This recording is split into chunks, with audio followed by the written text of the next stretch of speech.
Hola, ¿qué tal? ¿Cómo están? Pues muy buenas tardes. Ya estamos nuevamente aquí en las transmisiones en vivo. Pues es una bendición el poder regresar a estos estudios de los miércoles. A partir de este miércoles vamos a estar no solamente con este estudio, el regreso, y vamos a terminar el módulo 1 de la evangelización, que fue donde nos quedamos. Gracias por su paciencia, sobre todo, porque bueno, nos tardamos un poco. Y los motivos, pues creo que cada uno de ustedes los podría entender, desde salud hasta la parte pues económica, que todos creo que tenemos que tener cuidado, ser prudentes. Pero gracias a Dios que nos ha sostenido, y aún en medio que fue por lo que tuvimos que cancelar las transmisiones, hay un poquito de presión entre todas las cosas que se nos juntaron, pues aprender también a hacerlas con sabiduría, a planearlas. Pero bueno, ahora sí ya tenemos listos un estudio que se va a llamar El temor del hombre, un estudio para matrimonios también, que gracias a Dios estamos dando aquí en familia, y que bueno, la familia nos ha servido como conejillos de indias para poder hacerle los ajustes necesarios, y ha sido de bendición para nosotros primeramente, pero le aseguramos que también lo va a ser para usted. Así que por ahí va a haber clases de varones, va a haber paréntesis entre las clases que vamos a tener para poder hablar de situaciones de paternidad en cuanto a los varones. Vamos a tener pláticas ahí con hermanas de la iglesia para que también podamos recibir sus estudios y poder también transmitirlos a través de las redes sociales. Así que, sin más, pues vamos a orar para poner este tiempo en manos de Dios, agradecerle que nos ha devuelto. También tenemos por ahí dos estudios más, o son cápsulas, lo que estábamos haciendo de sabiduría en la pandemia, con versículos del libro de Eclesiastés y de Proverbios, y unas cápsulas muy interesantes que hoy comenzamos a grabar en casa del pastor Mario de los Ríos, que van a ser de muchísima bendición para todos ustedes. Así que esto lo hicimos ya con una planificación. La vez anterior estábamos un poquito apretados y presionados con el tiempo, pero todos nuestros hermanos se están poniendo a trabajar en cuanto a lo que podemos hacer con todos ustedes y alimentarles espiritualmente, que es pues nuestra labor. Así que, sin más, vamos a poner este tiempo en manos de Dios para que Él nos ayude a hacer un muy breve recordatorio de lo que hemos visto hasta hoy en este tema tan importante de la evangelización, y que el Señor nos ayude a entender el tema del día de hoy. Así que vamos a orar. Padre, te damos muchas gracias por la bendición que nos das de poder estar en tu presencia. Gracias, Señor, por el cuidado que tienes de nosotros. Gracias, Padre, por la enorme bendición que nos das de poder reunirnos, de poder estar aún en medio de estas circunstancias mundiales, aún a pesar de nuestras propias luchas. Te pedimos por aquellos, Padre, que están siendo, como todos nosotros, probados, evaluados, siendo tratados por ti, Señor, porque sabemos que eso también ha servido para pues ver, Señor, quién es trigo, quién es cizaña, quién es oveja y quién es, Señor, cabra. Te pedimos en el nombre de Jesús, Padre, que aquellos hermanos y creyentes genuinos que han tomado, Señor, pues este tiempo como algo que les ha beneficiado en la carne, para pensar que son vacaciones largas ya, Señor, en tu soberanía, de descanso, Señor, de no tener comunión. Cambies tú, Señor, el único que lo puede hacer, su manera de pensar. Se unan de diferentes maneras con los hermanos, Señor, con llamadas, con mensajes de ánimo, de comunión. Gracias, Padre, aún por los grupos de oración que se han levantado, Padre, y que son fieles en los días y en las maneras, Señor, en que lo hacen, y han permanecido fieles, intercediendo por todos nosotros. Te agradecemos por eso, Padre, también. Así que ahora ponemos este tiempo en tus manos. Danos claridad, de seguir entendiendo este tema tan importante a fin de que podamos, Señor, ir cerrando un poco de conocimiento sobre el tema de la evangelización y tengamos menos excusas y estemos más equipados para hacerlo con confianza, sabiendo que quien hace la obra eres tú. Te damos gracias en el nombre de Cristo Jesús. Amén. Ok, hermanos, entonces, bueno, de una manera muy rápida, aunque llevábamos 11 clases, en realidad habíamos visto pocos temas, porque queríamos aclarar, detallar algunos temas. Recuerde que eran un poquito prácticos, eran menos pesados que otros, algunos otros eran teológicos, un poquito con más de doctrina, versículos, un poquito con términos técnicos que eran difíciles, pero en sí lo primero que vimos en la clase 1 y 2 fue el contestar a la pregunta ¿por qué no evangelizamos? Si usted lo recuerda, si no, puede ir a los videos en la página de la iglesia, ya sea de YouTube o de Facebook, y puede revisar ahí la clase 1 de evangelización. Y contestábamos a esa pregunta, ¿por qué no evangelizamos? Y veíamos que pues hay argumentos reales, pero que se pueden convertir en excusa cuando para otras cosas, esas cosas, que son impedimento, ya no lo son cuando no se trata de evangelizar, sino se trata de hacer cosas personales, cosas para nosotros. Por ejemplo, decíamos que el idioma era una de las excusas por las cuales no íbamos a evangelizar, por ejemplo, a otras naciones. Aquí, pues, no hay ese problema en nuestro país, o a lo mejor en América Latina, pero ¿qué tal cuando te decían ve a tal país donde no se habla? Teníamos pues el argumento de decir, pues es que no se habla, no sé ese idioma. También hablábamos de las leyes, de los lugares en donde evangelizar es un delito, es causa de que te metan a la cárcel. También hablábamos de nuestro trabajo, ya no en una circunstancia de irnos, sino de por qué no evangelizábamos durante la semana ni siquiera a una sola persona. Ya no dígase una semana, un mes, varios meses. Algunos tal vez tengan años sin poder atreverse a evangelizar, y una de las excusas que ellos toman o dicen es que tengo muchísimo trabajo. El trabajo no me ha dejado. Pero aún con todo el trabajo, has tenido tiempo para otras cosas. Y lo meditamos de esa manera. Cuando llegamos a la clase 2, empezamos a ver lo que es el Evangelio. Y primeramente en esa clase 2 vimos lo que no es el Evangelio. Lo que nosotros consideramos, o algunos consideran hoy en día, como lo que es el Evangelio, pero no lo es a la luz de la palabra de Dios. Así que les invito a que tomen sus notas, si es que las toman, o que regresen a los videos para que ustedes se puedan dar cuenta. En la clase 3 y 4, lo que vimos fue la perspectiva bíblica del no creyente. Hay una perspectiva bíblica, lo que dice Dios del no creyente, y hay 3 cosas en común en el no creyente que era importante para nosotros aprender, porque son las 3 cosas que todo creyente tiene, aunque diga que no.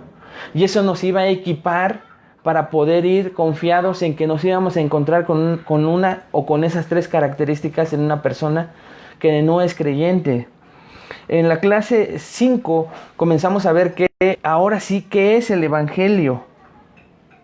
¿Qué es el Evangelio? Y comenzamos a describir a la luz de la palabra de Dios las diferencias que hay entre gran comisión, evangelismo, evangelización y evangelio. 4 palabras que fuimos estudiando una a una para ver que aunque parecen sinónimas, tienen una connotación de diferencia muy importante para Dios porque las utilizó todas.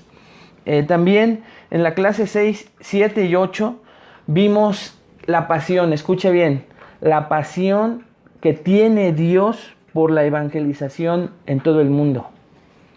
Fueron estas 3 clases muy teóricas y técnicas, pero la misión de estas 3 clases, si las puede volver a revisar, es ver cómo si Dios, siendo Dios, tiene una pasión por que todo el mundo conozca del Evangelio, nosotros, sus hijos, tendríamos que tener esa misma pasión. Y la meta de esas 3 clases era contagiarnos con ver a la luz de la palabra de Dios esa pasión que Dios tiene por las gentes que no han escuchado del Evangelio.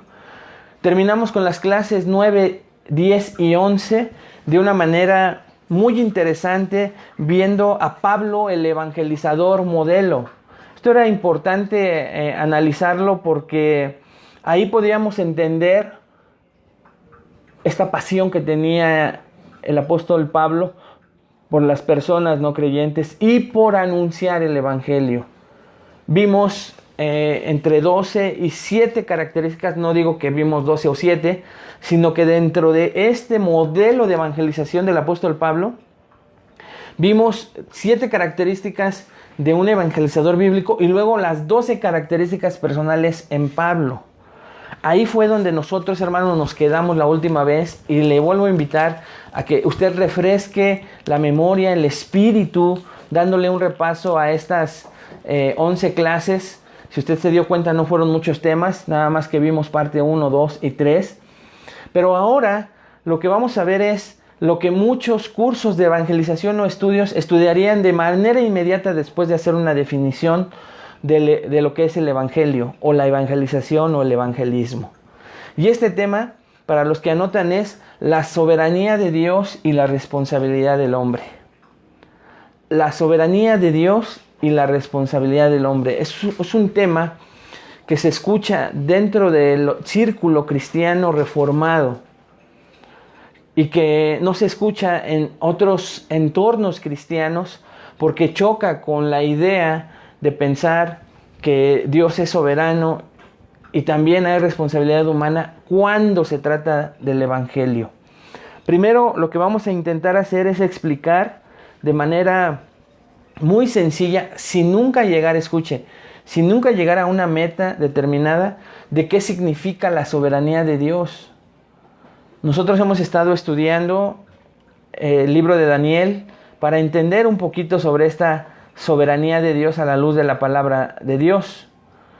Pero nosotros podemos ver en la clase del día de hoy que vamos a estudiar la teología que respalda la soberanía de Dios y la responsabilidad del hombre. Y cómo estas dos encajan, aunque cuando tratamos de entenderlas, nuestra mente, nuestro cerebro hace un cortocircuito y no logramos comprenderlas en su amplitud. Pero no se trata de creerlas en su amplitud, hermanos, sino se trata de creer en ellas. No se trata, de entenderlas en amplitud, sino de creer en ellas. Porque le puedo asegurar que aún el teólogo más prominente de la antigüedad o de la actualidad nunca encontró, y usted puede revisar videos, estudios de grandes hombres de Dios, que nunca encontraron cómo entender estas dos doctrinas juntas. Por un lado, la soberanía de Dios, por otro, la responsabilidad del hombre. Así que la razón por la que queremos pasar esta clase y la que viene meditando sobre esto es porque es extremadamente importante que entendamos nuestro rol y el rol de Dios en el evangelismo. Eso es lo que vamos a tratar de explicarles. Y viene una pregunta: ¿por qué crees que conocer la diferencia es tan importante? En el evangelismo, ¿por qué es importante, hermano, entender cuál es la soberanía de Dios y qué tiene que ver la responsabilidad humana y cómo encajan esas dos verdades? El evangelio, acuérdate que son las buenas nuevas de salvación. Y básicamente lo que vamos a estar enseñando es eso que te preguntas o te has preguntado o te han enseñado en cuanto al evangelio y tu salvación. Y es la siguiente pregunta: ¿eres tú responsable de tu salvación? ¿Tú tomaste la decisión de ser salvo?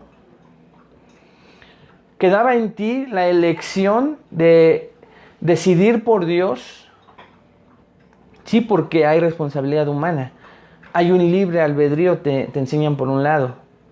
Pero por otro lado, te dicen que tienes que entender la soberanía de Dios en su amplitud para que comprendas que Dios tenía todo bajo control y que es todo eso que Él tiene bajo control, que Él ya sabía que tú ibas a ser salvo. Y eso es lo que vamos a tratar de entender. Entonces, si quisiéramos contestar una pregunta, sería la siguiente para comenzar nuestro estudio. Y la pregunta es la siguiente: ¿qué enseña la Biblia acerca de la soberanía de Dios en la salvación?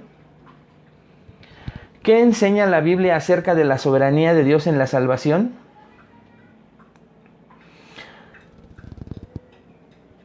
Cuando nos ponemos a pensar en esto, hermanos, vemos si hay versículos que nos enseñan acerca de la soberanía de Dios en la salvación. Esta palabra de soberanía la vamos a ir definiendo de la siguiente manera. Escuche lo que dice, o cómo podríamos llegar a una definición de lo que es la soberanía de Dios. La soberanía de Dios es básicamente el uso de su poder sobre su creación. Lo voy a repetir. La soberanía de Dios es básicamente el uso de su poder sobre su creación. Esto significa entonces que Dios tiene suprema autoridad sobre todas, escuche bien, todas las cosas, y está en completo control en cada tiempo y en cada situación. O sea, cualquier molécula que fue creada por Dios está en control absoluto de ese Dios creador. Esto es lo que significa soberanía de Dios. La soberanía de Dios puede verse en cada aspecto de la vida, incluyendo, ahora entramos a nuestro tema de nuestro estudio, incluyendo nuestra salvación. Y aquí es donde las doctrinas cristianas comienzan a hacer cortocircuito unas con otras. Porque algunos enseñan que en nuestra salvación la soberanía de Dios se hace a un lado para darle paso solamente a la responsabilidad humana. Y ahorita lo vamos a ver a detalle. Frente a esa realidad, pasaremos algo de tiempo, hermanos, reflexionando bíblicamente sobre el rol de Dios al traer a los pecadores a la fe y al arrepentimiento. Es Dios quien trae a los pecadores a la fe y al arrepentimiento. Y hay muchos versículos que nos ayudan a ver esta soberanía de Dios en la salvación. Pero vamos a estudiar uno en particular a detalle para que usted se dé cuenta sobre y entienda un poco más sobre la soberanía de Dios. Este versículo es Romanos 8, este pasaje Romanos 8, 28 al 31, que muchos de ustedes conocen. Romanos 8, 28 al 31. Y en estos versículos vemos lo que ha sido llamado la gloriosa cadena de salvación. La gloriosa cadena de salvación.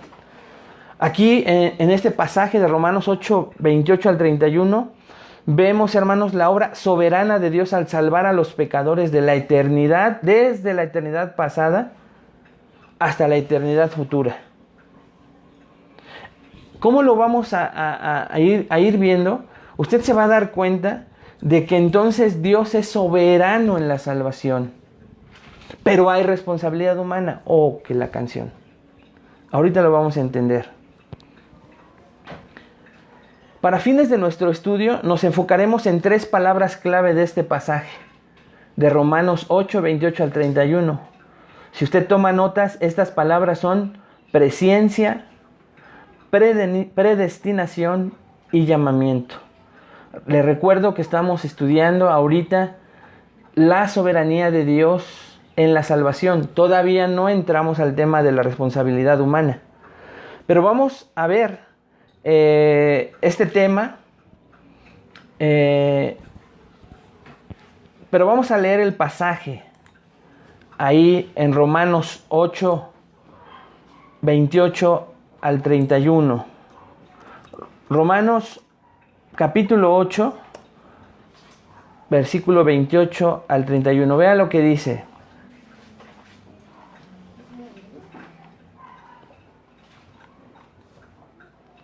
Y sabemos que a los que aman a Dios, escuche, todas las cosas les ayudan a bien.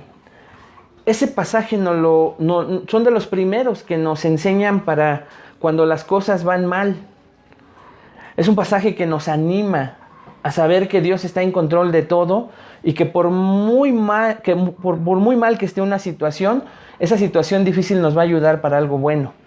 Pero a veces perdemos de vista lo que queremos enseñar con la soberanía de Dios en la salvación. Vea lo que dice: a los que conforme a su propósito son llamados. Y aquí en el versículo 29 al 31 viene algo impresionante. Dice, porque a los que antes conoció, ¿quién? Dios conoció a algunos de antemano.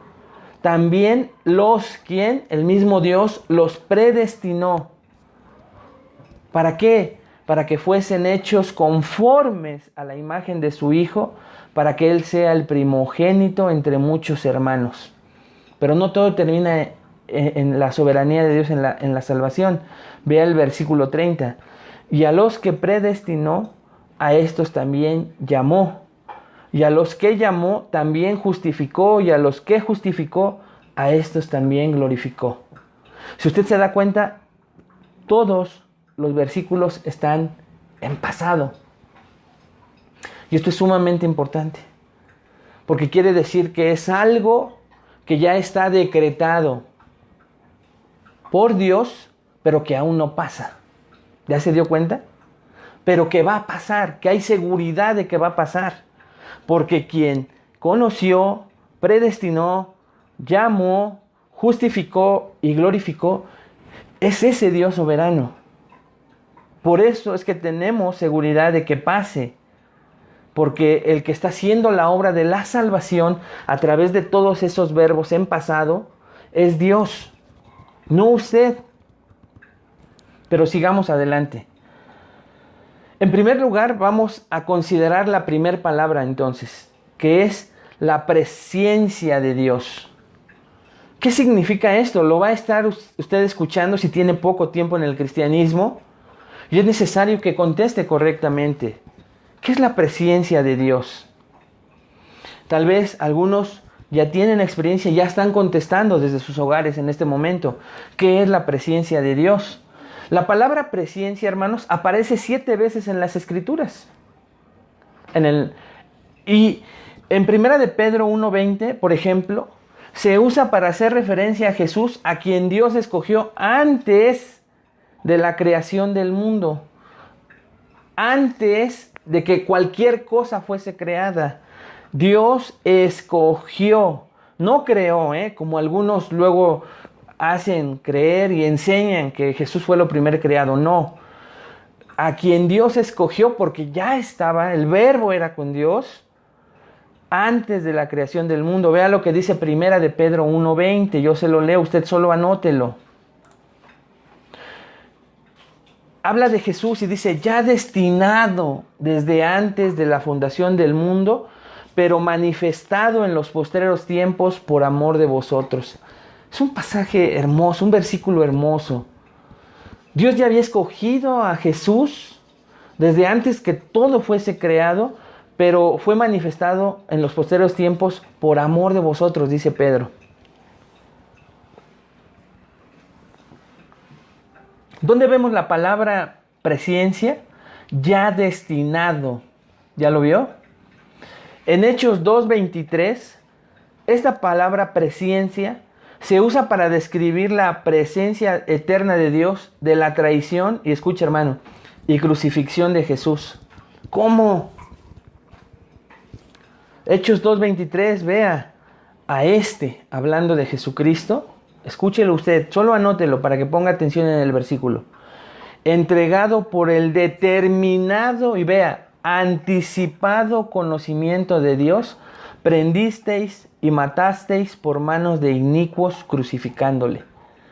Entonces, la muerte y la crucifixión, o la crucifixión y la muerte de nuestro Señor Jesucristo, fue por el determinado consejo y anticipado conocimiento de Dios, ¿ya lo vio? Y ese consejo y anticipado conocimiento de Dios es presencia. Romanos 11.2, ahí en Romanos 11.2, Pablo describe el hecho de que Dios conocía a su pueblo Israel. Vea lo que dice Romanos 11.2, donde Pablo en Romanos habla de la salvación de su pueblo Israel. Dice Romanos 11.2, a este, entregado por el determinado... Sí, dice, a este, por el determinado consejo y anticipado conocimiento de Dios, prendiste y matasteis por manos de inicuos crucificándole. Ese es el de Pedro, perdón. Romanos 11, versículo 2.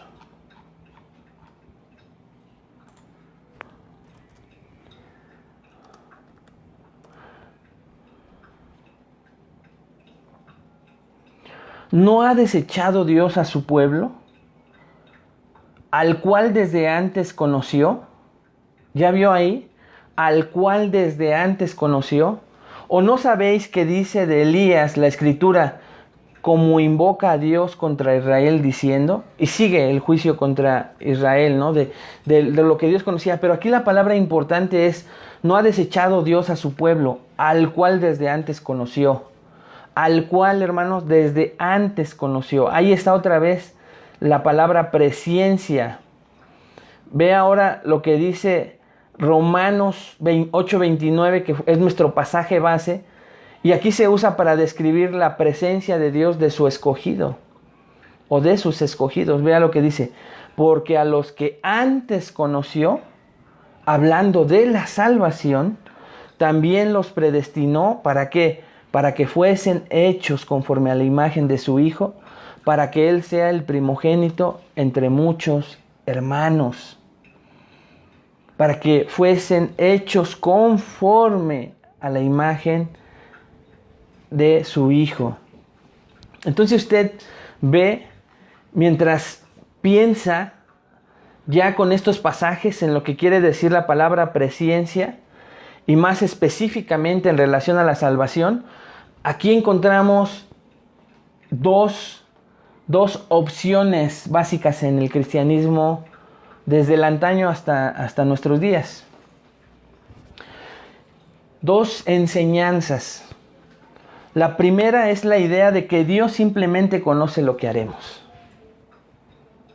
Muchos de nosotros venimos de esta doctrina y cuando se nos hablaba o enseñaba de presciencia, nos decía que presciencia es la idea de que Dios simplemente conoce lo que haremos.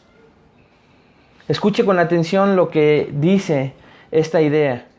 Este enfoque, escuche con mucha atención, hermanos, supone básicamente que puesto que Dios lo sabe todo, Él dio un vistazo a la historia en el futuro y vio quiénes creerían en Él y luego, debido a sus decisiones de ellos, los escogió y predestinó.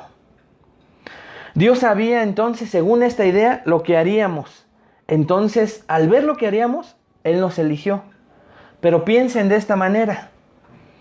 Imagínense el ejemplo que quiero darles y que nos da el autor del libro, J.I. Packer, que recuerden es la base de uno de los libros de nuestro estudio. Y Mark Dever también, de 9 marcas. Los dos utilizan este ejemplo, esta ilustración, para concebir y entender un poquito más esa idea de que Dios entonces echó un vistazo al futuro, a la historia, vio quiénes creerían en Él y luego, debido a sus decisiones, los escogió y los predestinó. Pero imagínese usted tirando un dardo contra una pared. Y ya que se clavó ahí en la pared del dardo, va usted y dibuja una diana a su alrededor, pero con el dardo en el mero centro. Como viste dónde aterrizó, escogiste dónde estaría el blanco, ¿no es cierto? Eso es exactamente lo que este enfoque hace referencia a la presciencia divina. Entonces, es como, de otra manera más sencilla, pudiéramos decir, es que Dios vio que un día, entre tanta maldad, yo iba a abrir en mi cuarto la Biblia. Y son testimonios que se escuchan, ¿eh? Y ahí vio Dios que yo por primera vez abrí mi Biblia y Él tuvo misericordia de mí y me salvó por eso que vio de mí. Es más o menos este enfoque de esta idea. Si bien estaríamos de acuerdo en que Dios conoce todas las cosas pasadas, presentes y futuras, no estamos de acuerdo con esta perspectiva acerca de la presencia de Dios. Escuche por qué. Porque hace que las acciones de Dios sean una reacción a lo que el hombre elige hacer. Entonces el hombre, el que debido a lo que él hace, Dios lo mira. Y esto no es así, la presencia de Dios no es eso. Nosotros actuamos, dice este enfoque, y luego Él actúa. Entonces casi nosotros somos más dioses que Él, ¿ya se dio cuenta? Eso no es presciencia. Pero muchos creímos eso. Y entonces usamos términos cuando yo encontré a Dios, cuando yo decidí por Dios, cuando yo dejé entrar a mi corazón a Dios. No porque esté mal la idea, sino está incompleta y erróneamente equivocada. Porque vamos a ver que usted es responsable, pero esto no lo provocó usted, ni está en poder de usted. Y este término de presencia enseña esto. Ahora vea, la segunda opción en cuanto a lo que significa la presencia divina, escuche, es que Dios conoce lo que Él hará.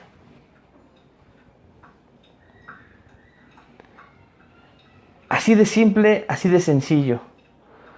El otro significado de presencia divina es que Dios conoce lo que Él hará. Él es el que conoce lo que Él hará. Él es el que nunca pierde el control de lo que va a suceder y va a pasar. En esta posición, Dios, quien todo lo sabe, hermano, simplemente escogió, según su propia voluntad, mostrar misericordia a ciertas personas. Y ahí es donde otros se espantan. Oh, Dios no puede ser elitista.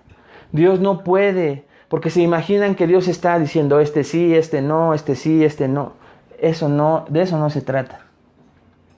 Lo vamos a estudiar más adelante. Esto básicamente, hermanos, quiere decir que Dios sabía lo que Él haría y su decisión no tiene nada que ver con los pensamientos u opiniones de nadie más. Él es soberano. Él no sabe lo que va a hacer el hombre solamente, Él sabe lo que va a hacer con el hombre que sabe que va a hacer. Parece trabalenguas, pero si usted lo piensa, ahí está un Dios soberano y no un hombre soberano. Un ejemplo de esto, al igual que el dardo que se tira y usted va y usted hace el círculo para que el dardo quiera, usted es el que lo hace. Aquí, por ejemplo, es imaginarnos a un arquitecto que recorre un terreno abierto o un artista que se encuentra frente a un lienzo en blanco. Ambos pueden prever un edificio o una pintura basado únicamente en lo que eligen hacer, ¿no es cierto? El arquitecto ve el campo y ya está viendo el diseño. Él es quien está viendo cómo va a ser el diseño. El pintor en el lienzo blanco, él también decide qué va a pintar. Ese arquitecto y ese pintor, de acuerdo a este segundo enfoque, es Dios, no es usted, no es el hombre, es Dios. Quien sabe qué va a plasmar, quien sabe qué va a dibujar. Esto es lo que nosotros creemos que la Biblia enseña acerca de la presencia de Dios. Dios no solo tiene previsión donde sabía lo que haríamos, sino que también tiene conocimiento previo de lo que Él haría y a quien soberanamente escogería para salvar. Entonces a Dios nada lo toma por sorpresa.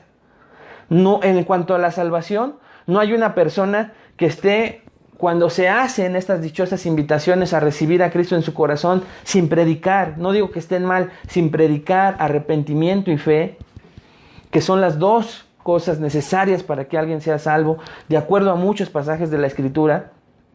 Arrepentimiento y fe que provienen de Dios, hermano, que son un regalo de Dios. Aquí es donde muchos interpretan de manera incorrecta esto y le dejan al hombre decidir, pero a Dios no lo toma por sorpresa. Y entonces en cada domingo en las iglesias en donde se está casi lo decíamos en los estudios anteriores, haciendo manita de puerco, ¿no? Y el familiar, cuando se está haciendo el llamado, ¿no? Que se pare, Señor, yo te pido que se pare. Uno se está tronando los dedos porque el invitado se pare. A él darle la oportunidad a Cristo, de acuerdo al primer enfoque que acabamos de estudiar, de presciencia. Pero Dios, hermano, sabe exactamente lo que va a pasar. Dios no está como usted y como yo pensando, sentado al lado de esa persona. Sí, por favor, hazme el favor. ¿Ya se dio cuenta? Dios ya sabe. Y sabe qué va a hacer con la decisión positiva o negativa de esa persona. Sabe lo que va a hacer. No lo toma por sorpresa nada. Porque Él conoce en esa presencia lo que va a pasar. Esto obviamente choca con el orgullo humano. Con el orgullo que quiere participar en la salvación. Y entonces, ¿qué tiene que ver con el evangelismo? Que tenemos que predicar de esta manera, sabiendo que no depende de nosotros, sino que depende de esa presencia de Dios. Y nosotros no tenemos que tener temor al rechazo, temor a que no nos oigan. Dios ya lo sabía. Y si Dios ya lo sabía, te va a preparar a ti para saber que te van a rechazar. Y no pasa nada. Dios tiene y sigue en control, tanto de ti como de la persona que te rechazó. Esto es maravilloso, hermano, saberlo. Esto es maravilloso. Lo que es increíble de esto es que Dios no solo sabe anticipadamente lo que las personas podrían hacer o decidir, sino que más bien conoce a los santos, sí conoce a los que van a responder. Por ejemplo, hoy no soy cristiano porque soy mejor que nadie. Hombres buenos escuchan el evangelio todos los días y escucha, hermano, lo rechazan. Soy cristiano porque Dios en su gracia me escogió. Moralmente hay hombres buenos que escuchan el evangelio y lo rechazan porque se creen demasiado buenos. El ejemplo cuando estuvo Jesucristo en la tierra fueron los escribas y los fariseos, que a sus propios ojos eran justos.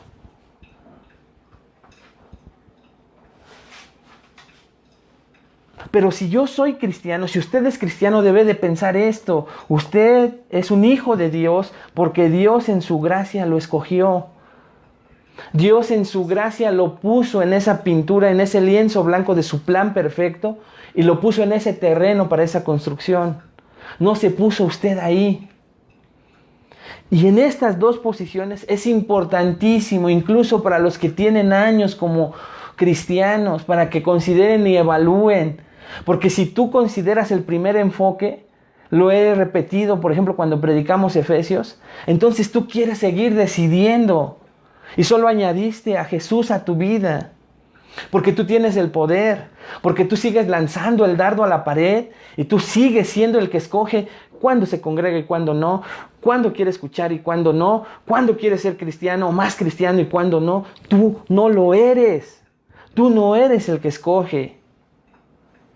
¿Te das cuenta por qué un enfoque incorrecto te puede llevar a la perdición pensando que vas al cielo? Ponte a pensar esta tarde. Todos pongámonos a pensar, hermano. Estoy en los planes de Dios. Soy hijo de Dios porque su gracia me escogió para yo estar en ese hermoso plan, en ese lienzo, en ese terreno. O si medito a la luz de mi caminar cristiano, soy yo quien decido. Si medito a la luz de mi caminar, yo soy quien hoy no tengo muchas ganas de leer. Hoy sí tengo muchas ganas de leer.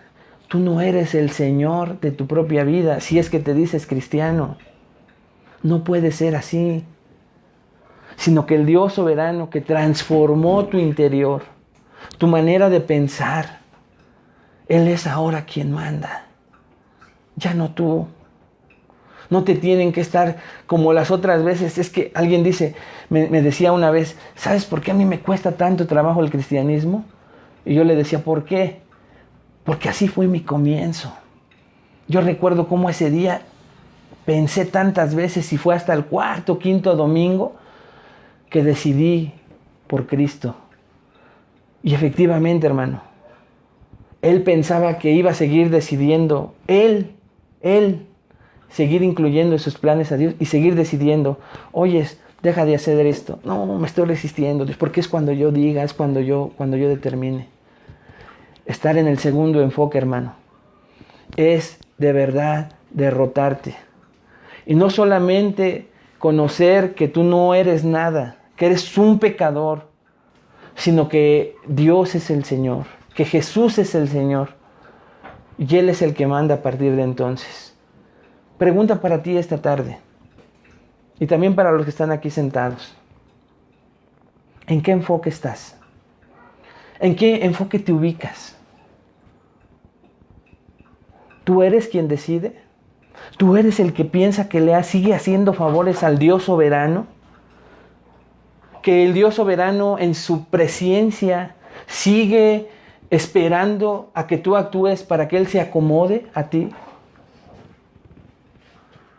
Si es así, arrepiéntete y pídele misericordia a Dios para que tú entres en sus planes de Él. Porque es lo que estamos viendo. A los que antes conoció, Él fue el que los puso en ese plan. Toda la obra de Romanos, del pasaje de Romanos 8, 28 al 31, son obras de Dios, no del hombre. ¿Ya lo viste?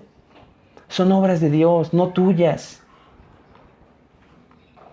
La segunda palabra, de manera muy breve, y creo que es en la que vamos a terminar, es que Dios conoce de antemano a aquellos a quienes escoge dar el regalo de la salvación.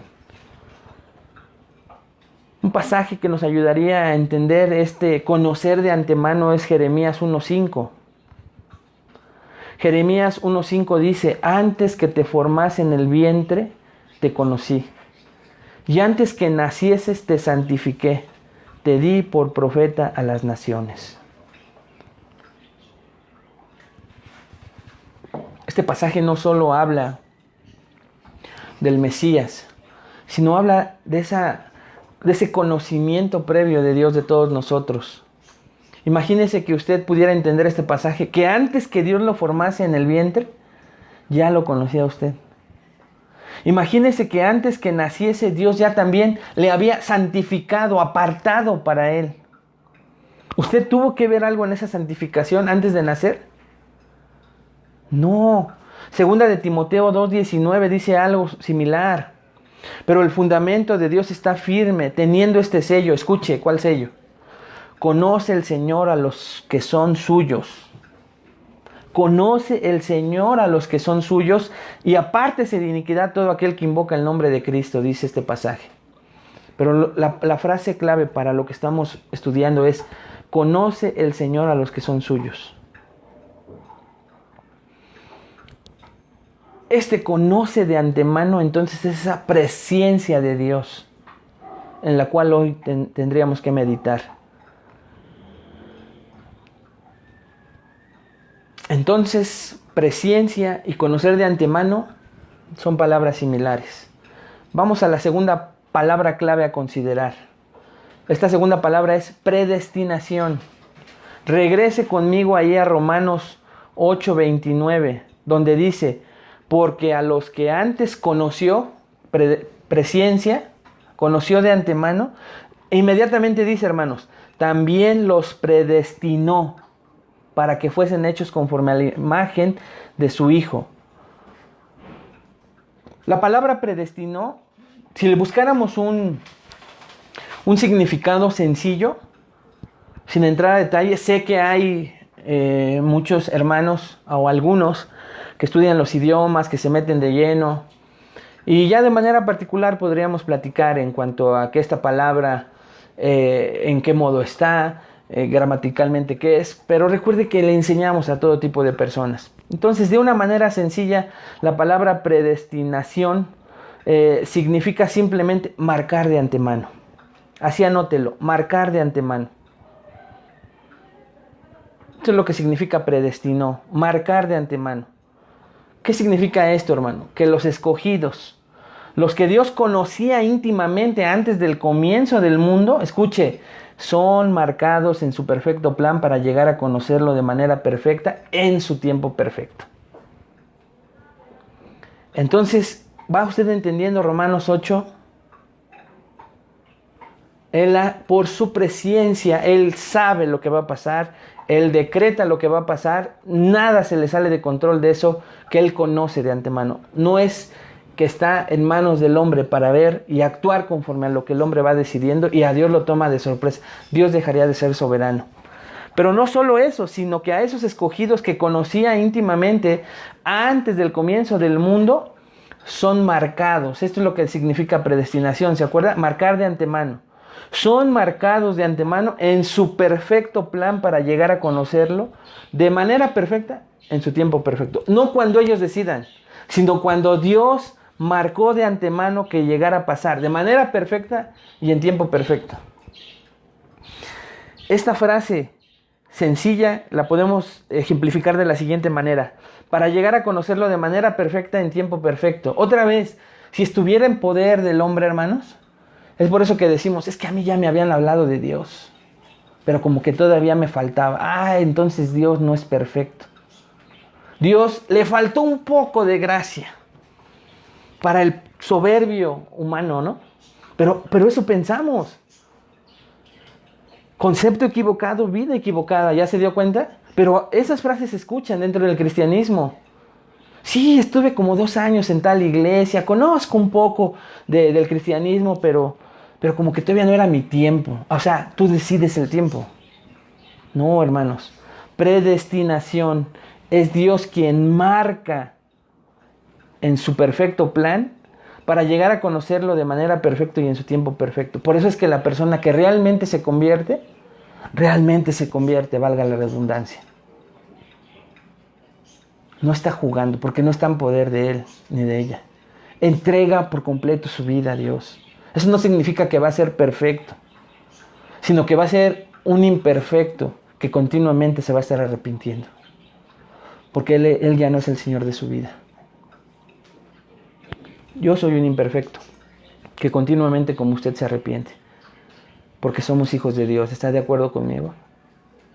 Preocúpese el que no lo hace. El concepto de la predestinación es bastante sencillo, hermanos. Dios marca a su pueblo para que llegue a conocerle. La parte más dura es el hecho de que Dios predestina a algunos y a otros no. Aquí es lo que choca también con aquellos que no creen esto, ¿no? Predestinación, marcados de antemano. Esta idea es difícil para nosotros, pero se enseña muy claramente en las Escrituras. Hechos 4:28, Romanos 8:29 y el 30, Efesios 1:5, es Dios quien escoge. Pero recuerde, algún día entraremos al estudio de esta predestinación, de esta elección soberana, para que usted no piense imaginándose a un viejito, ¿verdad?, en su trono enorme y pareciendo que está en la feria, ¿no? Este sí, este no. Eso no es predestinación. Eso es lo que nosotros nos imaginamos. Y empezamos en nuestra mente carnal a rechazar una idea así. Y rechácela porque no es bíblica. Usted no conoce la voluntad del Señor. Usted no puede pensar que Dios puede estar así, siendo selecto, haciendo acepción de personas cuando la Biblia dice que no hace acepción de personas. Pero cuando entendemos mal la predestinación y la elección soberana de Dios, no nos choca en nuestra mente. ¿Cómo Dios puede estar escogiendo a unos sí y a unos no? Pues no le entiendes.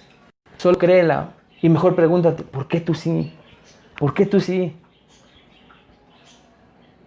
Ni siquiera eso puedes entender. Es gracia. Es gracia. Porque a muchos otros que han rechazado el mensaje, les ha pasado de todo. Y como que se han querido acercar, pero al final se dan la vuelta. A otros les ha tenido mucha paciencia Dios.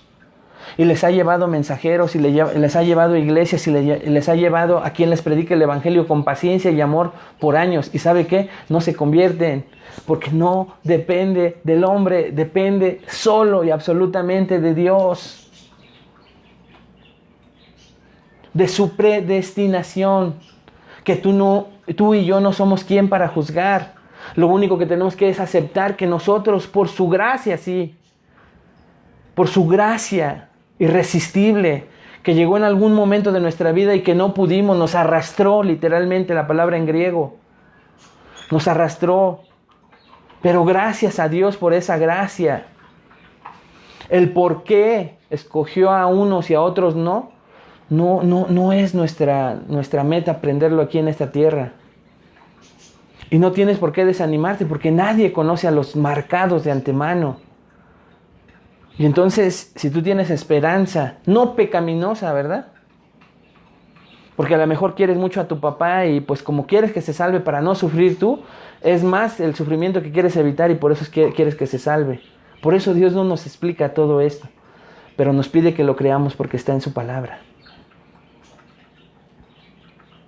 Por eso es que si tienes un motivo pecaminoso, sufres más tú de pensar y ver que alguien no se convierte. Porque es tu miedo y tu dolor no ver a alguien amado que se convierte, ¿no es cierto? Pero no depende de ti. Si quitas todo tu egoísmo y tus propósitos egoístas, tal vez la gracia de Dios pudiera manifestarse pronto.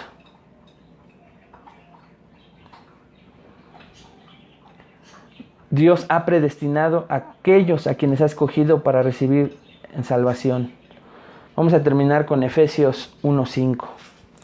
Efesios capítulo 1, versículo 5.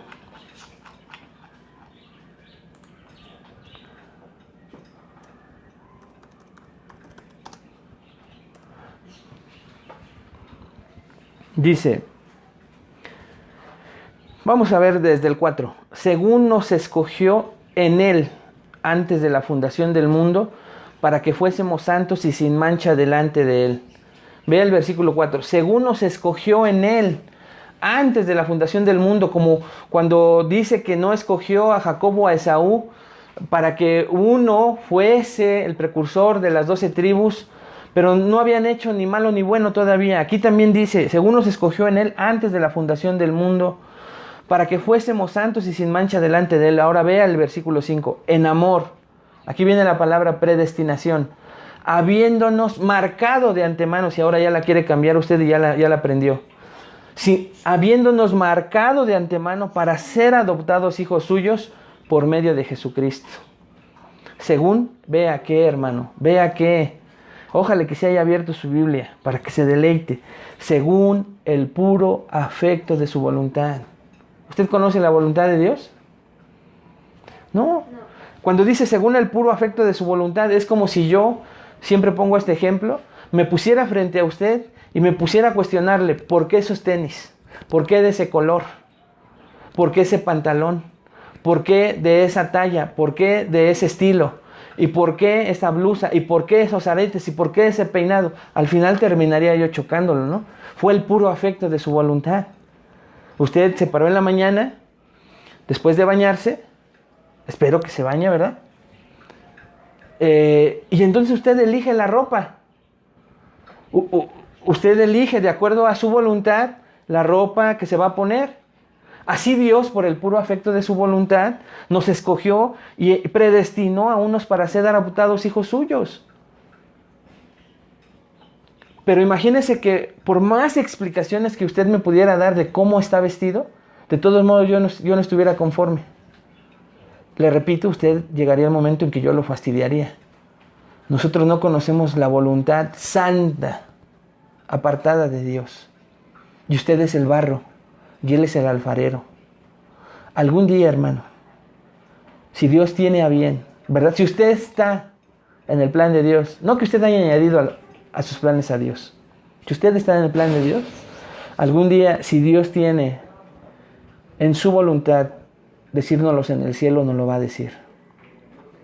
Pero es su plan. Nosotros somos el barro. ¿Y sabe qué era lo que realmente, y con esto voy terminando, lo que realmente merecíamos todos, sin excepción todos? Era morir justamente a causa de nuestros pecados. Eso era lo justo.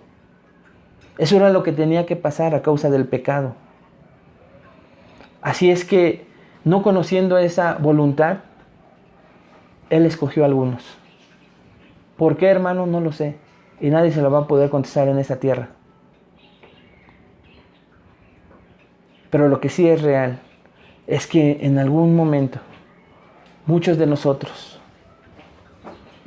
recibimos esa adopción de hijos por esa predestinación marcada de antemano en nosotros y llegó en su tiempo perfecto y de manera perfecta.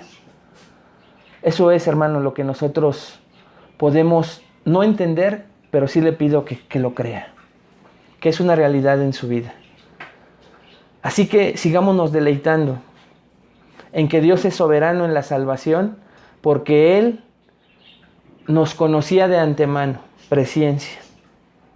Y también, hermano, como todavía estamos viendo y no terminamos de ver, Él nos predestinó, nos marcó de antemano. Créase de ellos.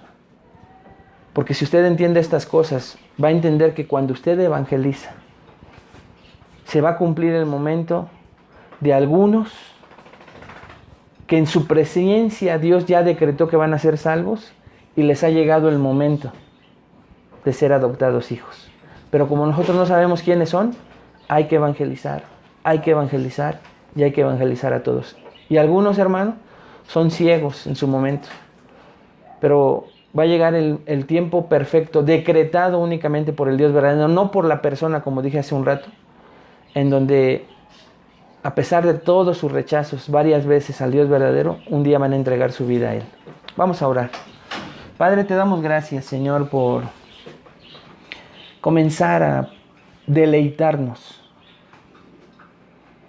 en tu soberanía en cuanto a la salvación. Muchos de nosotros, Padre, aún nos resistimos y queremos ser partícipes en la salvación de alguna manera. Pero como hemos visto, la obra es completamente tuya. Hoy lo vimos solo a través de 2 simples palabras, Señor, que desconocíamos. Gracias por enseñárnoslas de manera muy sencilla, pero de una manera en que las podamos aprender. Tú ya habías decretado, Señor. A ti nada se te sale de control. Nada, Señor. Y tú sabes qué hacer con cada decisión humana, porque ya conoces cuál va a ser esa decisión y sabes qué vas a hacer con esa decisión. Eso es tu presencia, Señor. Pero muchas veces nosotros creímos, Padre, que tú te movías de acuerdo a nosotros. Estábamos muy equivocados.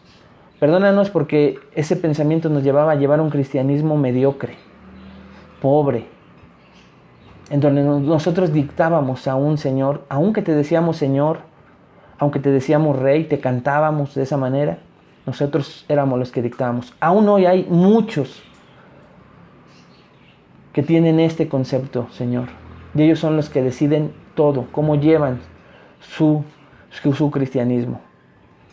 Están equivocados, Señor. Si hay alguno aquí, te pido que abra su entendimiento en este momento y que permitas que se arrepienta, para que tú lo incluyas en tus planes y tú derrames tu gracia en él o en ella, Señor.